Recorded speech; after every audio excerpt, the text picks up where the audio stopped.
No livro As Vantagens de Ser Invisível, de Stephen Chbosky, uma frase ficou muito conhecida na época do lançamento do filme homônimo. A gente aceita o amor que acha que merece.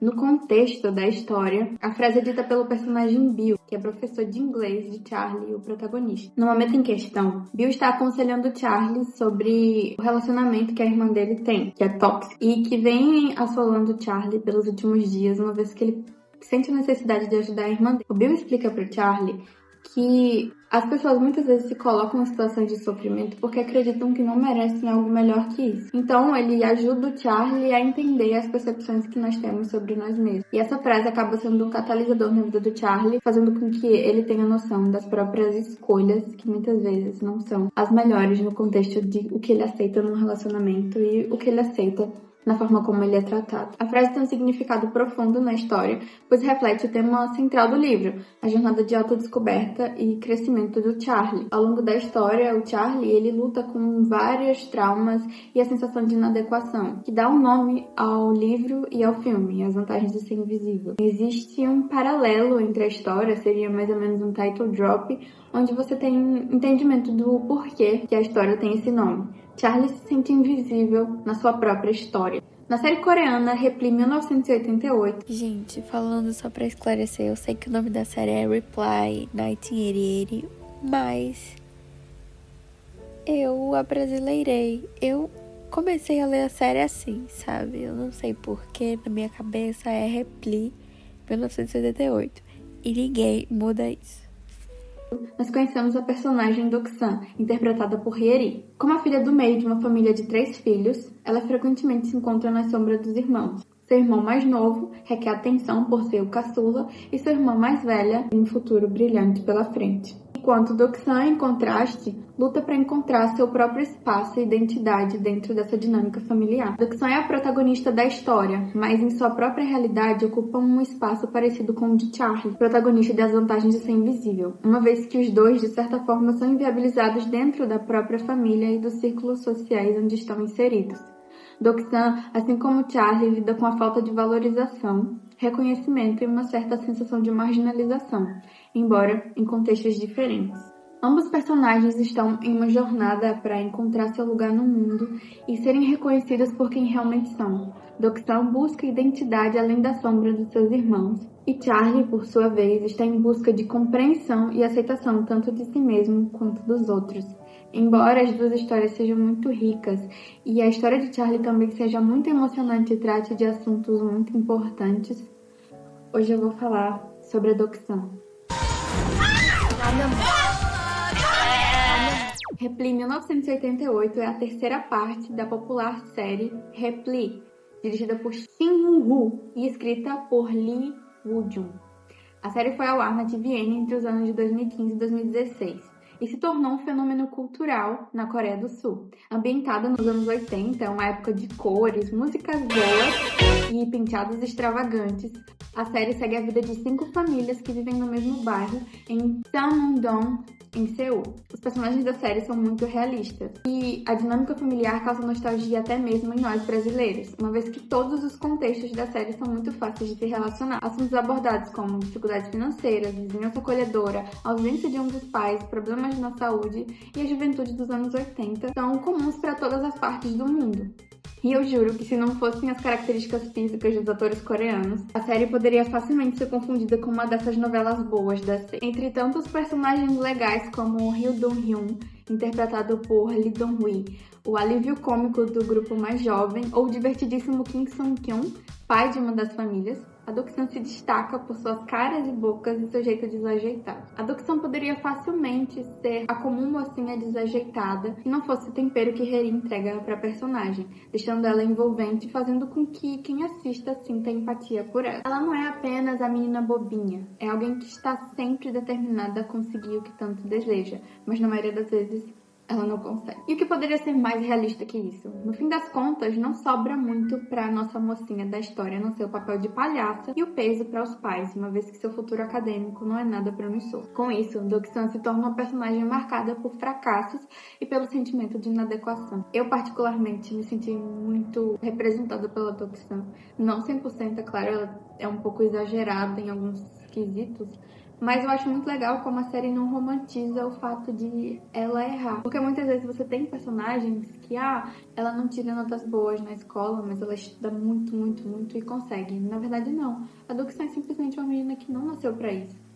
E normalizar isso, dizer para as pessoas que às vezes tá tudo bem e não fazer parte das expectativas que a maioria das pessoas tem, é uma coisa muito saudável, ainda mais quando você leva em consideração o contexto da Coreia, em que isso é uma coisa muito importante para todas as famílias. Eles querem e exigem que os mais jovens estudem muito. Claro que as condições sociais lá são super difíceis, mas isso acaba se tornando um grande problema. Tanto que a gente tem taxas de mortes e suicídios muito altos na Coreia do Sul. E muitas vezes é justamente por causa de toda essa pressão. Justamente no grupo de adolescentes e jovens adultos. No final das contas, a Doxan acaba encontrando o lugar dela no mundo. Mas isso não veio de uma resolução milagrosa ou uma daquelas guinadas que mudou sua vida completamente. Ainda assim, ela teve as suas conquistas. No meio de tudo isso, uma questão importante para a trama, e que até hoje muitos fãs da série discutem, é a escolha amorosa da personagem. Gente, eu sei que esse é um assunto super delicado, mas eu vou falar assim sobre a gente aceita o amor que acha que merece. Assim como a irmã de Charlie, Doxan vive uma espécie de relacionamento abusivo, só que com a própria família, que não era capaz de enxergar o potencial dela, fadando a sua autoestima ao fracasso. Então, uma vez que todo mundo não tem muitas expectativas sobre você, você acaba também não tendo. E foi isso que aconteceu com a Doxan.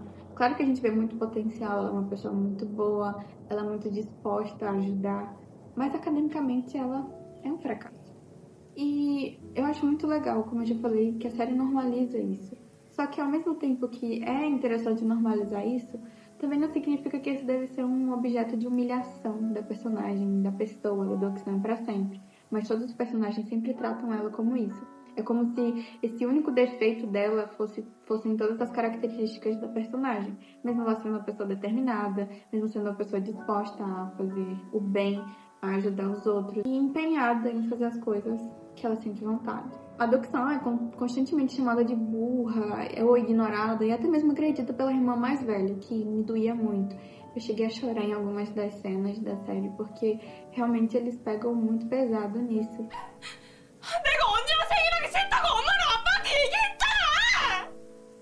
원래만 같이 하고 내년부터 따로 해줄게. 작년에도 그랬잖아, 재작년에도! 왜 맨날 나한테만 그래? 내가 만만해? Na forma como ela é tratada. E eu sei que, sim, é uma série nostálgica que fala muito sobre o acolhimento das famílias, de como que a sua família vai errar com você, mas ela te ama incondicionalmente. Só que assim, a Doxan não teve muita redenção ali na família dela. Muitos personagens tiveram essa questão de, ela passa por umas dificuldades, tem alguns problemas com a família, mas tem uma resolução. No caso da Doxan, não houve. Ela chega a questionar os pais sobre a forma como ela é tratada, mas eles sempre tratam isso como se fossem bobagens da cabeça dela, como se ela estivesse exagerando, mas a gente sabe que não. Só que, de certa forma, esse plot não teve uma resolução, ou seja, os pais dela sempre trataram ela diferente e não mudaram isso com o tempo. Então, assim, durante toda a história de vida dela, o tipo de amor que ela conheceu foi muito sofrido. Ainda que entre o grupo de amigos dela ela recebesse um pouco mais de afeto e compreensão, principalmente do Sumo, que é o personagem mais inteligente e também mais empático do grupo dos 5 amigos ali que moram no bairro, né? E ela acaba desenvolvendo sentimentos amorosos pelo Sumo. É o primeiro menino por quem ela se apaixona na história. Ao se apaixonar pelo Sumo, a personagem demonstra quais as expectativas dela em relação ao contexto amoroso. A Doxan buscava alguém que a respeitasse e tratasse melhor do que ela era tratada a vida inteira. O Sumo sempre foi bondoso e respeitador com ela, embora ele não nutrisse os mesmos sentimentos. Então, ele acaba sendo a primeira frustração amorosa da Doxan. A forma como a gente entende que ela gosta dele é muito legal, porque ele é um personagem super inteligente, que é meio que diferente dela, mas ao mesmo tempo ele é super empático, ele trata ela como gente, e ela quase não é tratada como gente, né? Quem assistiu a série sabe. Então, ela meio que vê nisso uma espécie de amor romântico. É claro que eu entendo também, ele era muito legal, um personagem bacana, bonito e tudo mais. Só que eu não deixo de pensar que foram essas características, da forma como ele tratava ela, que fizeram com que ela gostasse dele. E isso demonstra muito o tipo de amor que a Doxan desejava. Após esse plot, a série chega ao polêmico triângulo amoroso entre Doksan, Choi Taek e Jung-won, que fazem parte do quinteto de amigos. O Taek é um jogador prodígio de Baduk e é talvez o amigo mais próximo da Doksan, já que eles têm uma relação muito fofinha desde o início, dá pra perceber que eles são bem amiguinhos e tal. Ele é conhecido pela sua genialidade no jogo e ele é bem respeitado no bairro por causa das habilidades dele. Ele é tratado como um gênio, mas ele também é uma pessoa muito gentil e reservada, tá? Que não é uma pessoa que aparece muito na série. E talvez seja um dos motivos das pessoas rejeitarem tanto a escolha da Doksan por ele. Alerta de spoiler, né? O Taek, ele é um personagem também que não fala muito. Ele não aparece muito, ele não fala muito. Então talvez isso explique por que as pessoas não gostam muito da escolha da Doksan por ele. Só que ao mesmo tempo, ele não falar muito, ele não fazer muitas coisas, as poucas coisas que ele fazia em relação à Doksan eram sempre muito fofas. Eu não sei se eu preciso recapitular aqui todas as cenas, mas acho que desde o primeiro episódio em que ele aparece, ele vê a Doksan dançando e ele fala com ela, você já vê um sorrisinho nele. Então, assim, dá pra ver que ela é uma personagem que alegra ele e que ela tem um contato muito próximo do que agrada ele, sabe? Então, ele não é uma pessoa que gosta de conversar, não gosta muito da companhia de outras pessoas, mas a companhia dela deixa ele muito contente e ele sempre atura as loucuras dela sem reclamar. Ele nunca reclama dela, ele nunca xinga ela como os outros amigos fazem. Mesmo que eles sejam muito legais, eles acabam também falando mal dela, reclamando, falando que ela é burra, enfim. Mas o Taek não faz isso. Em contrapartida, a gente tem o Jung-won, que também faz parte do grupo de amigos. E ele tem uma personalidade meio seca, meio sarcástica, mas ele é muito observador. Também não dá para dizer assim, né? Ele realmente é marcante. Ele é aquele tipo de personagem que daria um ótimo Enemies to Lovers. Eu acho que é isso que puxa a galera gosta de Enemies to Lovers. Eu gosto de Enemies to Lovers. E realmente eu shippei bastante ele com a Doksan no começo ali. Mas ao longo das coisas que foram se sucedendo, da forma como ele meio que renegou ela em alguns momentos, eu fui perdendo o interesse nele. Mesmo que eles tivessem uma dinâmica muito legal, tanto que os personagens acabaram namorando, né? A Hyeri e o ator que faz o Jung-won também. Recentemente eles entraram em uma polêmica, mas isso não vem ao caso. Ele também é bem grosso com a Doksan em alguns momentos, mas claro, não só com ela. Ele é um personagem que tem, assim, uma forma mais rígida de lidar com as pessoas. Ele tem um humor meio neutro, assim. E, bom, ele acaba tratando ela mal, sim, mesmo que não intencionalmente algumas vezes. E durante a série, o Jung-won demonstra sentimentos pela Doksan. Fica muito mais óbvio do que o Taek, né? Mesmo que eles tenham demonstrado sentimentos por ela meio que numa época similar, meio parecida. Tanto que um fica sabendo, o outro não sabe, porque eles são amigos e tem aquela coisa de não gostar da mesma pessoa e tudo mais. E aí isso meio que afeta eles por anos também. Só que o Jung-won, ele fez algumas coisas, né? Porque a gente acompanhava muito a perspectiva dele na série. Mas o Taek não, como eu falei, é um personagem que aparece poucas vezes na série se você for comparar com outras, tipo de Jung-won, por exemplo. O Jung-won aparece muito mais que o Taek. Então a gente não tem muita perspectiva dele sobre as situações. Mas o Jung-won, assim, a gente acompanha ele em casa, acompanha ele sozinho. Então dá pra ver as escolhas que ele faz em algumas situações.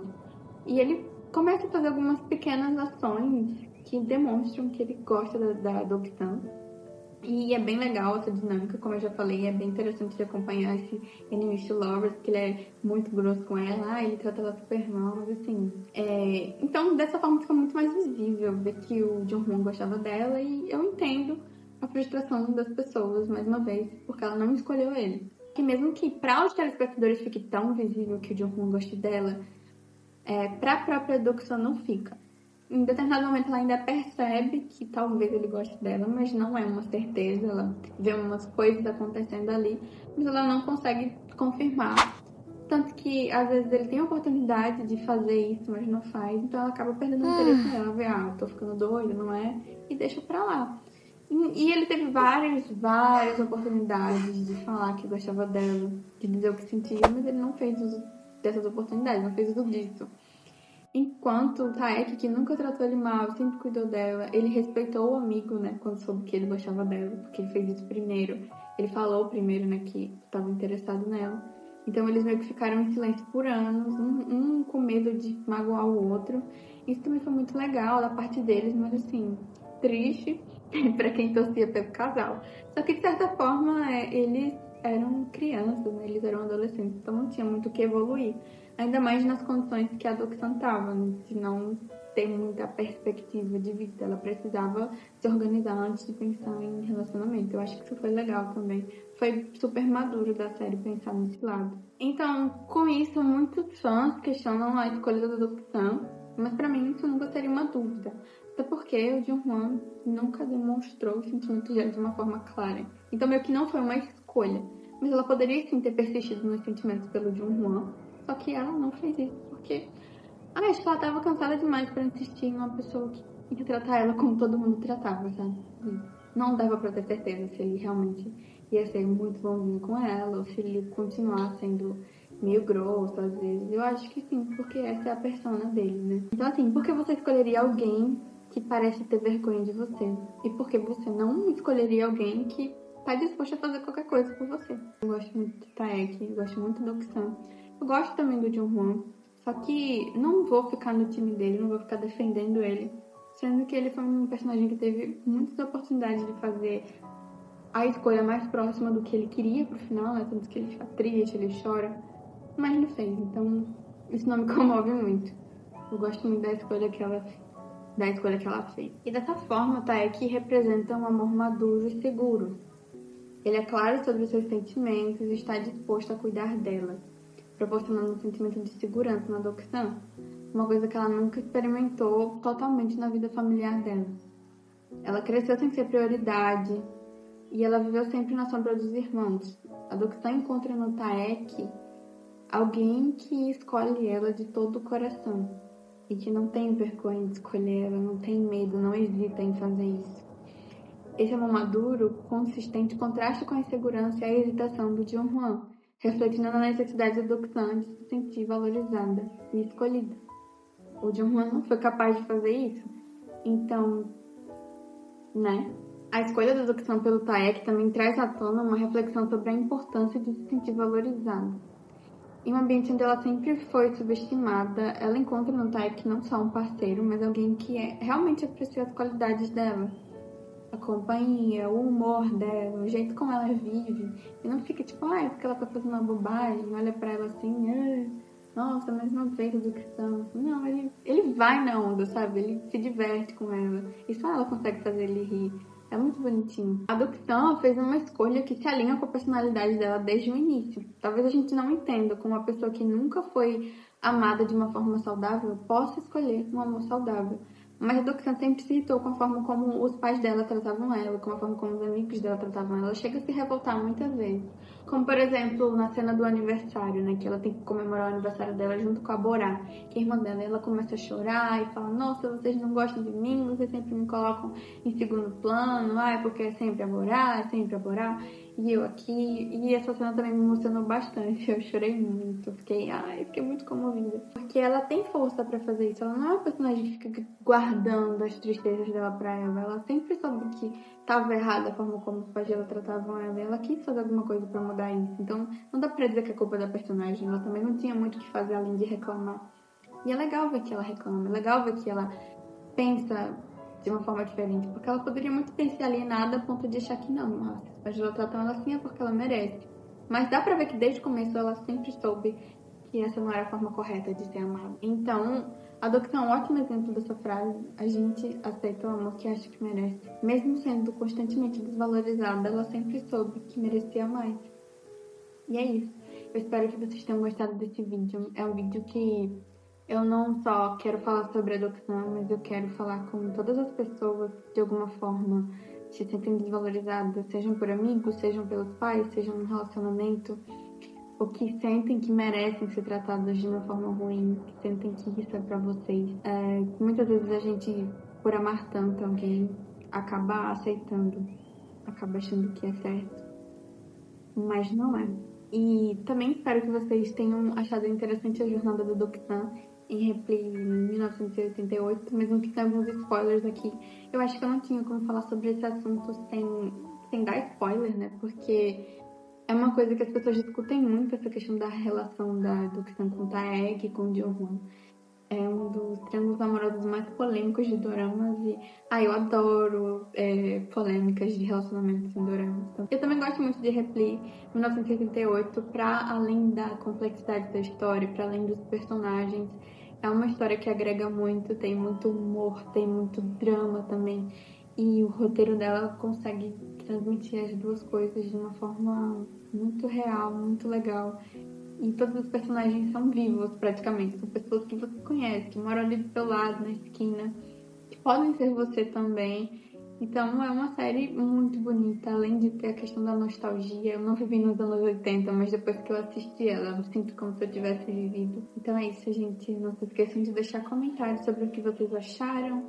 Deem suas opiniões. Também compartilhem ideias para próximos vídeos. Qual personagem você gostaria que eu analisasse? Ou qual situação você gostaria que eu falasse um pouquinho sobre? Até o próximo vídeo. Tchau!